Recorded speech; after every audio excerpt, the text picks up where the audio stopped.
Hi hello నమస్తే, నేను మీ కట్టా కార్తిక్. ఎక్కడా చూడని విచిత్రాన్ని ఆంధ్రప్రదేశ్లోనే చూస్తున్నాం. దాన్ని అసెంబ్లీ స్పీకర్ అయ్యన్న పాత్రుడు గారు బట్టబయలు చేశారు. అసెంబ్లీకి రాకుండా అసెంబ్లీ రిజిస్టర్లో సైన్లు పెడుతున్నారు వైసీపీ ఎమ్మెల్యేలు. అది కాకుండా ప్రశ్నోత్తరాల సమయంలో ఉపయోగించుకొని అసెంబ్లీలోకి వచ్చి ప్రశ్నించాల్సింది పోయి ప్రశ్నలు పేపర్ మీద రాసి అసెంబ్లీ సెక్రటరీకి అందిస్తున్నారు. ఇది ఎక్కడ కొత్త కల్చరు, ఇది ఎక్కడ గోల? మీకు జీతాలు కావాలి, అలవెన్సులు కావాలి, కానీ అసెంబ్లీకి అడుగు పెట్టరు. పైగా మీ ఎమ్మెల్యే పోస్ట్ పోయి దాన్ని సంతకాలు పెడతారు అని చెప్పేసే విషయాన్ని స్పీకర్ అయ్యన్న పాత్రుడు గారు బయట పెట్టారు. దీని మీద మరింత వివరణ విశ్లేషణ తీసుకునే ప్రయత్నం మనం చేద్దాం. మనతో ఉన్నారు అంకంరావు గారు. సార్ నమస్కారం. నమస్తే కట్టవారు. సార్ ఏంటి అసెంబ్లీకి రాకుండా అసెంబ్లీ రిజిస్టర్లో సైన్లు? ఇదంతా జీతాల కోసం, అలవెన్సుల కోసం, పైగా అసెంబ్లీ ఎమ్మెల్యే పోస్ట్ పోకుండా ఉండటం కోసమేనా? ఇంకేమైనా ఉందా? నిస్సందేహంగా శాసనసభాపతి ఉపసభాపతి బెదరగొట్టారు కదా. జగన్మోహన్ రెడ్డిని బెదరగొట్టారు, కానీ జగన్మోహన్ రెడ్డి మాత్రం వచ్చి సంతకాలు పెట్టలేదు, మిగిలిన 10 మంది వచ్చి సంతకాలు పెడుతున్నారు. ఇక్కడ గమనించుకోవాలి. ఓకే, అతనికి కాన్ఫిడెంట్ ఉందేమో, నా దగ్గర చాలా డబ్బు ఉంది, అవసరమైతే పోస్ట్ పోయినా నేను మళ్ళా గెలుస్తాను అనుకుంటుంటేమో. 59వ రోజు వచ్చి సంతకం పెడతాడు. అట్టంటారా? ఓకే. ఆయనకి ఎదుర్కొనే ధైర్యం ఉండేటైతే 11 మంది చేత రాజీనామా చేయించి మళ్ళీ ఎన్నికల్లో పాల్గొనేవాడు, నా దమ్ము ఇదని చెప్పి చూపించేవాడు. అతనికి ఆ ధైర్యం అయితే లేదు కదా. వీళ్ళ విషయంలో ధైర్యం లేదు, తన స్థానానికి సంబంధించి తనకి ఏమైనా కాన్ఫిడెంట్ ఉందేమో. అతను ఎటు ఆధిక్యత అంటే ఇవాళ ఉన్న పరిస్థితుల్లో అది కూడా నమ్మకం లేని పరిస్థితిలో ఉన్నాడు. ఎందుకంటే అతని మీద నమ్మకం సన్నగిలింది ప్రజల్లో. ఎందుకంటే ఆ ప్రాంతంలో కూడా అతని మీద నమ్మకం అయితే సన్నగిలింది, అందుట్లో ఎలాంటి సందేహం కూడా ఏమి లేదు. ఇప్పుడు జరుగుతున్న పరిణామాలు అతనికి బాగా వ్యతిరేకంగా ఉన్నమాట కూడా వాస్తవమే. దీని నుంచి తప్పించుకోవాలి అంటే నానా పులి సామెతలాగా తయారైంది ఇప్పుడు అతని పరిస్థితి. ఇప్పుడు వెనకడ కూర అన్నారట, మంచి వస్తుంది ఒక అతను నుండి ఆ కొండను నన్ను లేపుతాను, నన్ను ఒక 3 నెలలు రోజు బాగా వేట మాంసము, కోడిగుడ్లు, కోడి మాంసం పెట్టి బాగా తయారు చేయండి, కొండను లేపుతానంటే ఊళ్ళో వాడు కూడా ఆశ్చర్యంగా నిజమే కదా అని చెప్పని కొండని మోస్తానన్నాడు. లేపుతానల్లా కొండను మోస్తానన్నాడు. మోస్తానంటే వీళ్ళందరూ కలిసి బాగా 3 నెలలు బలంగా మేపారు. మేపిన తర్వాత అతను ఏమన్నాడంటే 3 నెలలు అయిపోయిన తర్వాత 91వ రోజు అందరూ ఊళ్ళందరూ చుట్టుపక్కల ఊళ్ళో అక్కడెక్కడ వాళ్ళందరూ వచ్చారు. వచ్చిన తర్వాత లేపరా అంటేను నేను మోస్తాను కానీ లేపుతాను అనలేదు కదా, మీరు లేపి నా మీద పెట్టండి నేను మోస్తానన్నా అంట. అట్లానే ఇక్కడ కూడా జగన్మోహన్ రెడ్డి నేను 2029కి అధికారంలోకి వస్తాను, మీరే నమ్మకం లేదు, మీరందరూ నమ్మండి, గుర్తుపెట్టుకోండి, వీళ్ళకి ఇంతకింత 2 ఇంతలు వడ్డిస్తాము, ఏం వదిలిపెట్టేది లేదు, వీళ్ళందరూ చేసి అన్ని రాసుకుంటా ఉన్నాను, వాళ్ళకైనా ఎర్ర పుస్తకం మనకు లేదా, వీళ్ళందరితో రాస్తున్నాను, మీరే ఆధారపడద్దు, మనకి తెల్ల పుస్తకం అని చెప్పని మాట్లాడుతూ ఉన్నాడు. ప్రజలను నమ్మిస్తున్నాడు. ప్రజలు నమ్మట్లేదు కానీ నమ్మించే ప్రయత్నం అయితే చేస్తున్నాడు. ప్రజలైతే ఒక నిర్ణయానికి వచ్చారు. అధికారంలో రాకముందు జగన్మోహన్ రెడ్డి అంటే ఏంటో వాళ్ళకి తెలియదు. అధికారంలోకి వచ్చిన తర్వాత అతని పరిపాలన చూసిన తర్వాత ఇటు వీళ్ళ పరిపాలన చూసుకున్న తర్వాత బేరీజ్ వేసుకున్నారు కాబట్టి ఇక మనకి ఇతను వద్దని చెప్పని పక్క పంపించారు. అంతకంటే అధ్వానంగా వీళ్ళు పరిపాలన చేస్తే ఇంకోళ్ళు ఎన్నుకుంటారేమో కానీ జగన్మోహన్ రెడ్డి మాత్రం ఎన్నుకోరు. కాదండి, జగన్మోహన్ రెడ్డిని చూసి భయపడ్డారు. అర్థమైందండి, జగన్మోహన్ రెడ్డిని చూసి భయపడ్డారు.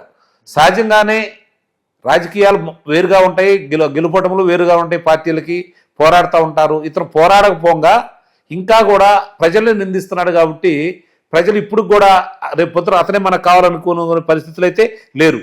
ఈ కూటమికి అదే నిజంగా ఒక రకంగా రక్షణ. నిస్సందేహంగా చెబుతున్నాను, ఈ కూటమి అంత నిర్లక్ష్యంగా ఉండడానికి కారణం కూడా అదేమో నాకు అనిపిస్తూ ఉంది చూడబోతే.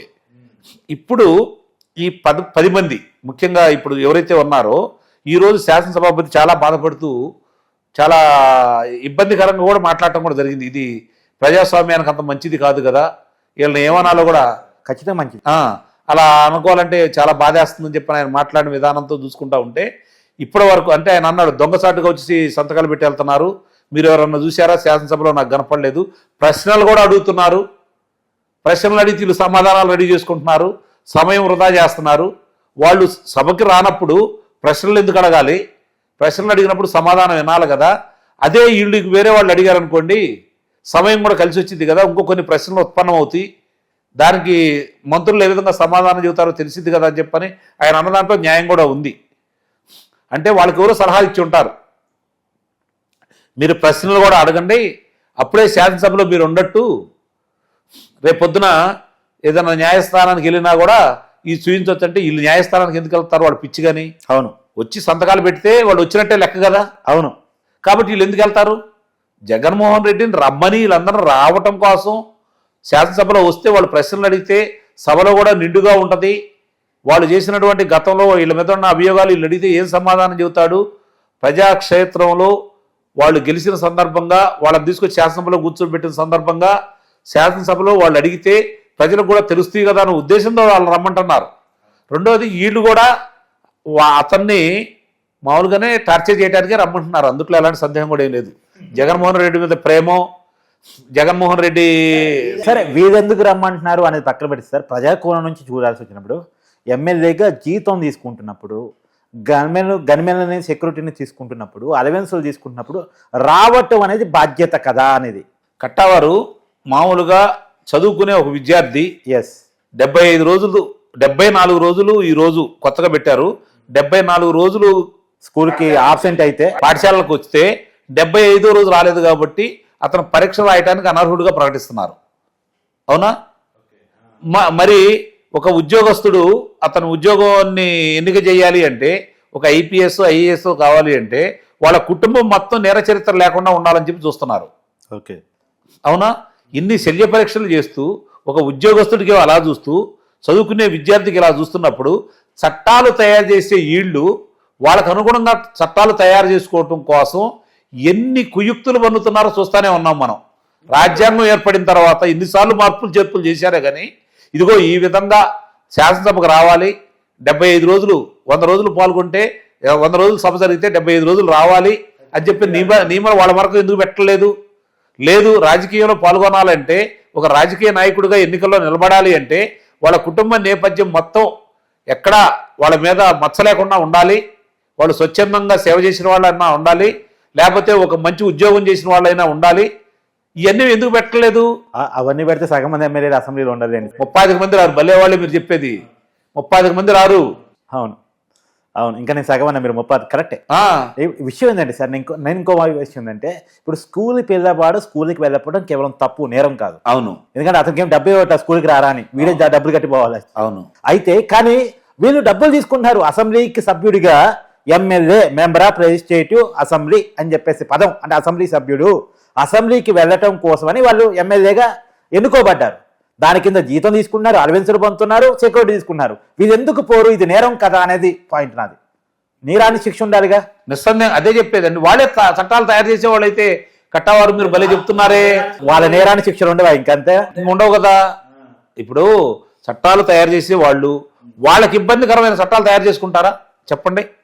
ఇప్పుడు 33% మహిళలకి రిజర్వేషన్ కల్పించే అవకాశమే లేకుండా చేసుకుంటున్న వీళ్ళు సగం ఇప్పుడు 50% మంది జనాభా ఉన్నటువంటి మహిళలకి రిజర్వేషన్ల కోసం పోరాడుతుంటే దాన్ని ఎన్నాలో లోక్సభలోకి వచ్చిన తర్వాత రాజ్యసభ ఆమోదం తెలిపిన తర్వాత ఇంతవరకు కూడా ఆమోదం తెలపని వీళ్ళు ఈరోజు దేశంలో జరుగుతున్న చాలా కుంభకోణాలకి కారణమైన వ్యక్తులు కావచ్చు, ఎవరు పరిశ్రమలు కావచ్చు, రాజకీయ నాయకులు కావచ్చు, అధికారులు కావచ్చు, వాళ్ళ మీద చర్యలు తీసుకునే సరైన చట్టాలనే తీసుకురావడానికి ముందుకు రాని వీళ్ళు వాళ్ళ మీద వాళ్ళ చట్టాలు తెచ్చుకుంటారండి.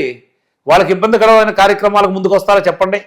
సరే, ఎనీవే సరే, కానీ ఇది మారాలి ఖచ్చితంగా. వాళ్ళ మీద ప్రజలు మారాలా. అది మారాలంటే ప్రజలు మారాలా. పార్టీలను గెలిపించే ఆలోచన మర్చిపోయి వ్యక్తులను గెలిపించే ఆలోచన కనుక ప్రజలు వస్తే నిస్సందేహంగా వీళ్ళు మాట్లాడతారు. అంటే పార్టీలు కూడా ఏ పార్టీ ఏ విధానంతో వస్తుంది, ఏ వ్యక్తి, అసలు పార్టీల గురించి పట్టించుకోవద్దండి మీరు. పార్టీకి ముఖ్యం కాదు కదా, వ్యక్తులు ముఖ్యం కదా. పార్టీలు ముఖ్యమయ్యే వాళ్ళ వ్యక్తులు కూడా కావాలి కదా. మంచి వ్యక్తులు కావాలి రాజకీయాలు. కాబట్టి పార్టీకి ఉంటే పార్టీలో మంచి వ్యక్తులు ఉంటే పార్టీని గెలిపించండి. మంచి వ్యక్తులు కానప్పుడు ఆ పార్టీని గెలిపించొద్దు, మీరు వాళ్ళని ఓడించండి. ఇప్పుడు 3 పార్టీలు ఉన్నాయండి, 3 పార్టీలు ఉన్నాయి. ఇప్పుడు 3 పార్టీలు కలిపి ఒక కూటమైంది, ఒక పార్టీ కలిపి ఒక కూటమైంది. మిగిలిన వాళ్ళు స్వతంత్రులుగా పోటీ చేసిన వాళ్ళు ఉన్నారు కదా. మంచి వాళ్ళు ఎవరికి వాడికి ఓటేయండి. వీళ్ళిద్దరూ పనికి మాలను అనుకోండి, అందులో పనికి వచ్చే వాళ్ళకి ఓటేయండి. వాడు అసెంబ్లీకి వస్తాడు, మాట్లాడతాడు, మీ సమస్యల గురించి మాట్లాడతాడు, మీ గురించి పోరాడతాడు. దాన్ని మర్చిపోయి సమస్యల గురించి మాట్లాడేవాళ్ళు కాకుండా వాళ్ళు ఏకాడికి వ్యాపారం గురించో వాళ్ళ ఆదాయాన్ని పెంచుకోవడానికో వాళ్ళ మీద ఉన్న అభియోగాలను కాపాడుకోవడానికో రాజకీయాల్లో వచ్చే వాళ్ళని, హత్యలు చేసిన వాళ్ళని, మానభంగాలు చేసిన వాళ్ళని, దాడులు చేసిన వాళ్ళని, భూములను స్వాధీనం చేసుకున్న వాళ్ళని, అలాంటి వాళ్ళని మీరు శాసనసభ్యులుగానో లోక్సభ సభ్యులుగానో పంపిస్తే ఇంతకంటే గొప్పగా ఎలా పరిపాలన చేస్తారు కట్టా వారు? ఆలోచించుకోవాలి కదా. Thank you sir. Thank you.